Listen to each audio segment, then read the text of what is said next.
আসসালামু আলাইকুম সকল ক্রিপ্টো লাভার ভাইদের ওয়েলকাম করছি ক্রিপ্টোকারেন্সির আজকের মার্কেট আপডেট ভিডিওতে। আমি জানি ভিডিওর মান বর্তমানে কিছুটা কমেছে, ইনশাআল্লাহ সম্পূর্ণ সুস্থ হলে ভিডিওর মান নিয়ে আপনাদের টেনশন করার কোনো কারণ নেই। ইনশাআল্লাহ সম্পূর্ণ সুস্থ হলে ভিডিওর মান ঠিক হয়ে যাবে, কোনো সমস্যা নেই। শুধুমাত্র আপনাদের একটু সাপোর্ট করতে হবে। যারা রেগুলার ভিডিওগুলো দেখেন সবাই কষ্ট হলেও একটা লাইক দিবেন, কারণ আমি ভিডিওতে রেভিনিউ, ভিডিওতে ভিউজ আমি কিচ্ছু দেখি না, শুধুমাত্র আমি ভিডিওতে কয়টা লাইক করলে এই বিষয়টা দেখেই কিন্তু আমি ভিডিও মেক করার চেষ্টা করি। আর যারা আমাকে ভালোবেসে থাকেন তারা আজকের ভিডিওতে পাম দেওয়ার কোনো প্রয়োজন নেই। আপনারা আসলে কোন কয়েন নিয়ে প্রবলেমে আছেন, কোন কয়েনগুলো নিয়ে সমস্যার মধ্যে আছেন, ভিডিওর নিচে কমেন্ট করতে পারেন। আমি পরবর্তীতে হয়তো বা ভিডিও করে আপনাদের প্রবলেমগুলো সলভ করার চেষ্টা করব। আর আজকের ভিডিওর শুরুতেই আপনাদের প্রিভিয়াস ভিডিওগুলোতে করা কমেন্টে কয়েনগুলো নিয়ে আমরা অ্যানালাইসিস করার চেষ্টা করব। ভিডিও শুরু করার আগে একটি ডিসক্লেমার, এই ভিডিওটি শুধুমাত্র একটি এডুকেশনাল ভিডিও, কোনো ফাইন্যান্সিয়াল অ্যাডভাইস নয়, শুধুমাত্র একটি এডুকেশনাল ভিডিও। যারা স্টিল আমাদের টেলিগ্রাম চ্যানেলটিতে জয়েন করেননি, ভিডিও ডিসক্রিপশন বক্সে টেলিগ্রাম চ্যানেলের লিঙ্ক পেয়ে যাবেন, অবশ্যই আমাদের টেলিগ্রাম চ্যানেলটিতে জয়েন করবেন। সো প্রথমেই আপনাদের কমেন্টের কয়েনগুলো নিয়ে আমরা অ্যানালাইসিস করবো। এক ভাই অনেক দিন ধরে শুধুমাত্র কমেন্ট করে যাচ্ছে ল্যাব কয়েনটা নিয়ে। সমস্যা কি আপনার এই ল্যাব কয়েনে আপনি কী কারণে কে বলেছে আপনাকে ল্যাব কয়েনটাতে ঢুকতে? বলেন, ল্যাব কয়েন কি ইনভেস্টমেন্ট করার মতো কয়েন? এ তো আই থিঙ্ক, আমি যদি ভুল না করে থাকি, এ তো বাইন্যান্স আলফার কয়েন আমার কাছে মনে হচ্ছে, ঠিক আছে? সো এই ল্যাব কয়েনটা বাইন্যান্স আলফাতে যে সমস্ত কয়েন আসে ওই সমস্ত কয়েনগুলো থেকে একটু দূরে থাকার চেষ্টা করবেন। ল্যাব কয়েনটার মার্কেট ক্যাপ 57 মিলিয়ন, শুধুমাত্র 57 মিলিয়ন, ঠিক আছে? এর ভলিউম মারাত্মকভাবে ফল করেছে। 3 নম্বরে এর ইন্টারনাল সম্ভবত ওয়াশ ট্রেডিং করা হয় টিমের তরফ থেকে, সম্ভবত তারা ভলিউম বৃদ্ধি করে ওয়াশ ট্রেডিং করে, ঠিক আছে? কয়েনটা খুব একটা বেশি ভালো না, পুরোপুরিভাবে গ্যামলিং করেছে। যে দেখুন খুব নিচে কয়েনটা ছিল, আলফাতে লিস্ট হয়েছে, পরবর্তীতে আপনাদের ফাঁসানোর জন্য কিন্তু কয়েনটা উপরের দিকে নিয়ে যাওয়া হয়েছে। কারণ কয়েনটা পুরোপুরি নিয়ন্ত্রণ কিন্তু কয়েনটার ডেভেলপারদের উপর, তারা পুরোপুরিভাবে নিয়ন্ত্রণ করে কয়েনটাকে উপরের দিকে তুলে দিয়েছিল একদম 32 সেন্ট থেকে $25 অবধি। আপনার কাছে বুঝতে হবে যে কয়েনটার হোল্ডিং বাড়ছে না, কয়েনটা কী কারণে বাড়ছে। কয়েনটা খুব একটা বেশি ভালো কয়েনও নয়, একদম ইউজ কেস যে খুব ভালো তাও নয়, কিন্তু কী কারণে কয়েনটা বাড়বে এর কোনো কারণ আছে। মানুষজন ফিউচারে শর্ট পজিশন ওপেন করেছে, একটু বেড়েছে, ফিউচারে শর্ট পজিশন ওপেন করেছে, কয়েনটা পাম্প করেছে। কয়েনটার ইন্টারনাল টিমই কয়েনটাকে পাম্প করিয়ে উপরের দিকে তুলে সকলকে লিকুইডেট করে আবার কিন্তু যেখানে ছিল তার চাইতে নিচে পড়ে গিয়েছে। তো আপনি কী কারণে কয়েনটা কিনেছেন এবং কোন ভিত্তিতে, কার কথা শুনে কয়েনটা কিনেছেন আপনি ভালো জানেন। তো আমি সাজেস্ট করবো এই সমস্ত কয়েনগুলো থেকে অনেক দূরে থাকবেন। শুধুমাত্র আপনারা যে সমস্ত কয়েনগুলো দীর্ঘদিন মার্কেটে আছে, দীর্ঘদিন ক্রাইটেরিয়া কী বললাম, দীর্ঘদিন মার্কেটে আছে এবং মার্কেট ক্যাপ যথেষ্ট পরিমাণ বড় এবং কয়েনের হোল্ডার অনেক বেশি রয়েছে, পাবলিক হোল্ডার, ঠিক আছে? সো কয়েনটা নিজেরা কাজ করার চেষ্টা করছে ভালো এবং নিজেদের কয়েনটাকে, নিজেদের প্রযুক্তিকে আরও ডেভেলপ করার চেষ্টা করছে, ঠিক আছে? সো ওই সমস্ত কয়েনগুলোতে আপনারা না থাকবেন। আপনারা কী কারণে ল্যাব কয়েনে আসেন? বিভিন্ন ভালো কয়েন রয়েছে যারা আসলে পরীক্ষিত, বিভিন্ন বিয়ার মার্কেট কাটিয়েছে, ওই সমস্ত কয়েনগুলোতে আপনাদের থাকা উচিত। আপনি ল্যাব কয়েন কিনে বসে থাকেন, এগুলো কি ভাই? সো এই সমস্ত কয়েনগুলো থেকে আমি মনে করি দূরে থাকাই উচিত। দেখুন পুরোপুরি এই কয়েন আর উপরের দিকে উঠবে বলে কোনো দিন আমার কাছে মনে হচ্ছে না, ঠিক আছে? এটা আমার কাছে মনে হচ্ছে না, এটা আমার অ্যানালাইসিস, বাদ বাকি এটা আল্লাহ ভরসা, ঠিক আছে? আপনার ব্যাপার। সো দ্বিতীয়তে যদি কমেন্টে আসি, আরও কমেন্টে আসি, এক ভাই কমেন্ট করেছেন, মাসুম ভাই কমেন্ট করেছেন কি pi coin. So same to same but different. Pi কয়েনটা সেম, ঠিক আছে? পাই কয়েনটা ভালো না, এর টিম ভালো না, ডেভেলপার ভালো না, এরা আসলে আপনাদের তথ্য কি আসলে বিক্রি করে কিনা আমি জানি না, আমি বলবো না এই সমস্ত বিষয় ইউটিউবে, বলাও সম্ভব নয়। তো পাই কয়েনটাও খুব একটা বেশি ভালো না। আপনারা যারা মাইনিং করেছেন ম্যাক্সিমাম সকলের কিন্তু পাই কয়েন আপনাদের দেয়নি। তো এর টিম ভালো না, এর ডেভেলপার ভালো না, অ্যাজ লাইক এ স্ক্যাম, ঠিক আছে? তো অনেক আগে পাই কয়েন যখন লঞ্চ হয়েছে, আমার ইউটিউব চ্যানেলে পাই নিয়ে ভিডিও আছে, দেখে নিন। আমি বলেছিলাম যে ভাই এটা সম্ভবত 20 সেন্টের নিচে আসবে, যখন এর প্রাইস ছিল $2 উপরে।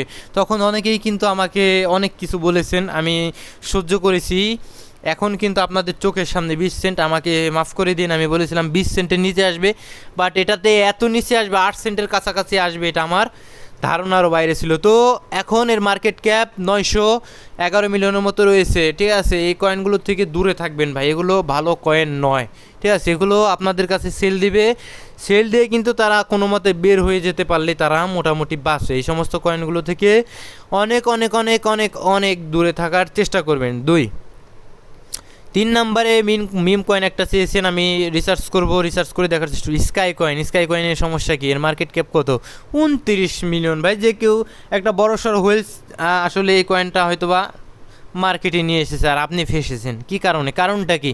এর মার্কেট ক্যাপ 29 মিলিয়ন মাত্র। এর মার্কেট ক্যাপ একটা সময় হয়তো বা 800 মিলিয়নে এই যে ফাঁসিয়েছে, উপরের দিকে গিয়েছে আর ঘ্যাট করে নিচের দিকে পড়েছে। একটা রিটেস্ট করে মার্কেট ক্যাপ নিচের দিকে, এই যে এই সমস্ত লেভেলে কিন্তু অনেক মানে আসলে কয়েনটার যারা ইনভেস্টর ছিল তারা বের হয়ে গিয়েছে। তো তারা বের হয়েছে, আপনি উল্টো ঢুকেছেন। সো এগুলো ঠিক না ভাই, একটু রিসার্চ করে নিতে হবে, ঠিক আছে। একটু রিসার্চ করে, টোকোনমিক্সও তো খুব একটা বেশি ভালো আমার কাছে মনে হচ্ছে না। তো যাই হোক, এর ভলিউমও খুব একটা বেশি নেই, মোটামুটি 10 মিলিয়ন। তারা নিজেরাই ওয়াচ ট্রেডিং করেছে কিনা তারা নিজেরাই ভালো জানে।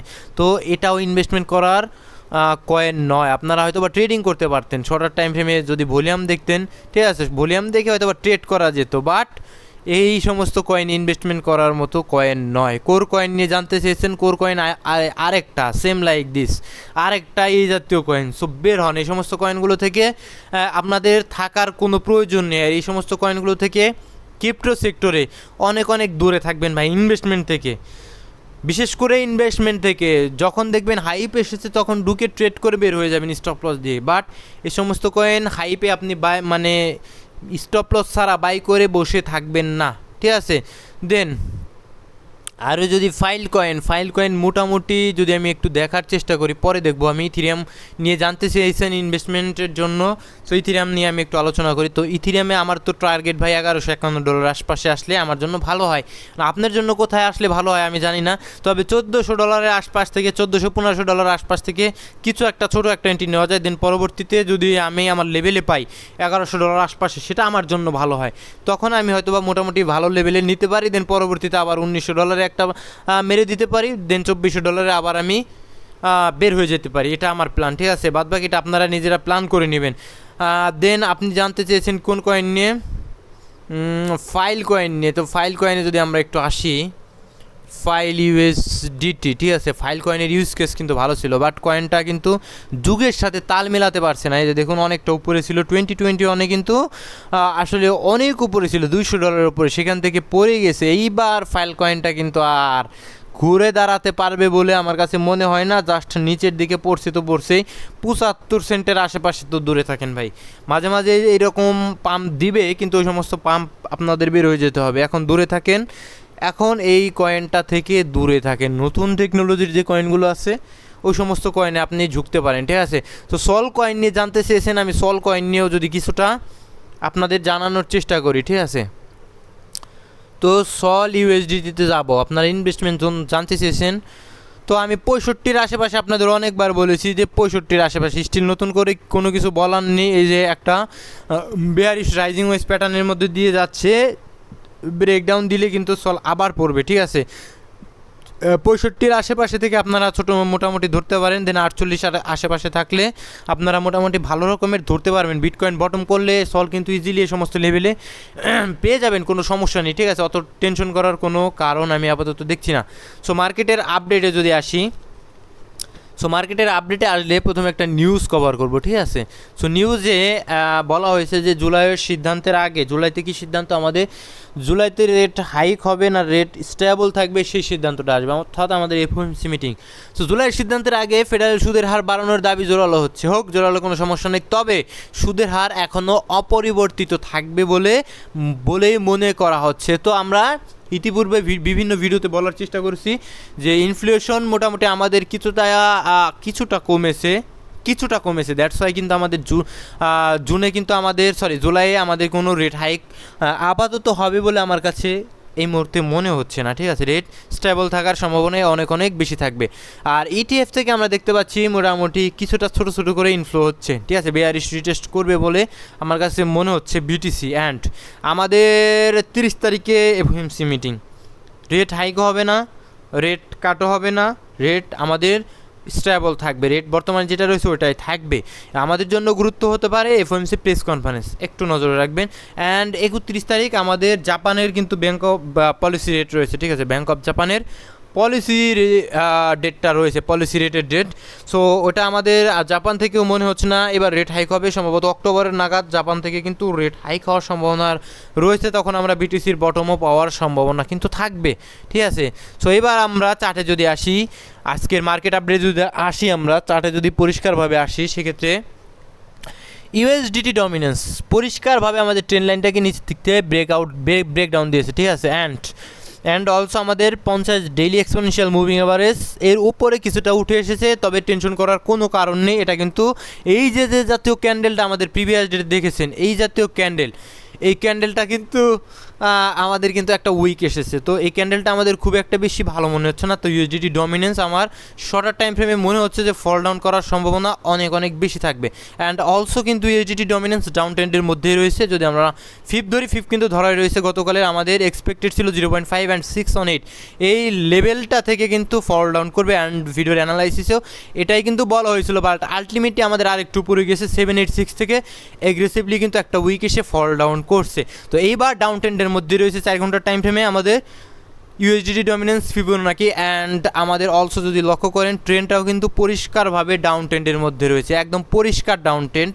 আপনাদের কিন্তু কোনো চশমা লাগবে না, আপনারা জাস্ট কিন্তু খালি চোখে দেখবেন, আপনারা পরিষ্কারভাবে দেখতে পারবেন যে ডাউন ট্রেন্ডের মধ্যে রয়েছে। তো এই ডাউন ট্রেন্ড কন্টিনিউ হওয়ার চান্স কিন্তু অনেক অনেক বেশি থাকবে। কত দূর পর্যন্ত ডাউন ট্রেন্ড কন্টিনিউ করতে পারবে, ডেলি টাইম ফ্রেমে আসবেন। ডেলি টাইম ফ্রেমে আসার পর আমাদের যে গুরুত্বপূর্ণ মুভিং অ্যাভারেজগুলো রয়েছে, লাইক আমাদের 100 এক্সপোনেনশিয়াল মুভিং অ্যাভারেজ, আমাদের ডেলি টাইম ফ্রেমে যে আপ ট্রেন্ডে রয়েছে তার ডিসকাউন্ট লেভেল 0.5 অ্যান্ড 618-এর মাঝামাঝি যে লেভেলটা রয়েছে, এই লেভেলটাতে আসার পরে কিন্তু আমাদের পরবর্তীতে হয়তো বা বাউন্স ব্যাক। অ্যান্ড অলসো 786ও কিন্তু ইম্পর্টেন্ট, ওইখানে আমাদের 200 ডেইলি এক্সপোনেনশিয়াল মুভিং অ্যাভারেজ রয়েছে। তো এই লেভেলটাও আমাদের জন্য ইম্পর্টেন্ট, এখান থেকেও কিন্তু বাউন্স ব্যাক হওয়ার সম্ভাবনা অনেক অনেক বেশি থাকবে। সেক্ষেত্রে আমি আপনাদের বলেছিলাম যে বিটকয়েন, গত ভিডিওতে বলেছিলাম যে আমাদের 50 daily exponential moving average test করেছে। দেখুন, যারা রেগুলার ভিডিওগুলো দেখেন আপনারা জানেন ডেইলি 50 এক্সপোনেনশিয়াল মুভিং অ্যাভারেজ থেকে মার্কেট কিছুটা হলেও পড়বে। দেখুন আমাদের ট্যাপ করেছে, আমাদের কিন্তু 62,400 পর্যন্ত মার্কেট পড়ে গেছে। দেন ভিডিওতে বলা হয়েছিল মার্কেট কিন্তু এগেইন আমাদের এই যে 50 এক্সপোনেনশিয়াল মুভিং অ্যাভারেজ, এটা কিন্তু ব্রেকআউট দেওয়ার চেষ্টা করবে, আবার ব্রেকআউট দেওয়ার চেষ্টা করবে। কয়েকবার চেষ্টা করে আমাদের ফাইনালি ব্রেকআউট দিতে পারলে আমাদের 68,000 অ্যান্ড পরবর্তীতে 70 এই লেভেল পর্যন্ত আমাদের যেতে পারে। তো প্রাথমিকভাবে আমাদের টার্গেট থাকবে ওই লেভেলটা ব্রেকআউট দিতে পারলে আমাদের টার্গেট থাকবে 68, কারণ ওইখানে আমাদের উইকলি 200 এক্সপোনেনশিয়াল মুভিং অ্যাভারেজ খুবই গুরুত্বপূর্ণ আমাদের লেভেলটা রয়েছে। অ্যান্ড শর্টার টাইম ফ্রেমে 4 ঘন্টার টাইম ফ্রেমে ট্রেন লাইনটা ধরা ছিল, বলা হয়েছিল যে এই ট্রেন লাইন টেস্ট করে আবার উপরের দিকে যাওয়ার সম্ভাবনা রয়েছে। এক্স্যাক্টলি ট্রেন লাইনটা ব্রেকআউট দিয়ে কিন্তু পরবর্তীতে ট্রেন লাইনটা ব্রেকডাউন দিয়ে পরবর্তীতে ইমিডিয়েট উপরের দিকে উঠে যায়। অ্যান্ড এখন কিন্তু আপ ট্রেন্ডের মধ্যেই রয়েছে। তো মার্কেট আমার কাছে মনে হয় আর ফল ডাউন হওয়ার সম্ভাবনা এখন কম রয়েছে, স্লোলি উপরের দিকে যাওয়ার সম্ভাবনা থাকবে। আমাদের ইম্পর্টেন্ট লেভেলগুলো টেস্ট করবে, দেন কিন্তু মার্কেট আবার ফল ডাউন করার সম্ভাবনা থাকবে। সো ভালো থাকবেন সকলে, সুস্থ থাকবেন। এই ভিডিওটি শুধুমাত্র একটি এডুকেশনাল ভিডিও, কোনো ফাইন্যান্সিয়াল অ্যাডভাইস নয়। আসসালামু আলাইকুম ওয়া রাহমাতুল্লাহি ওয়া বারাকাতুহু।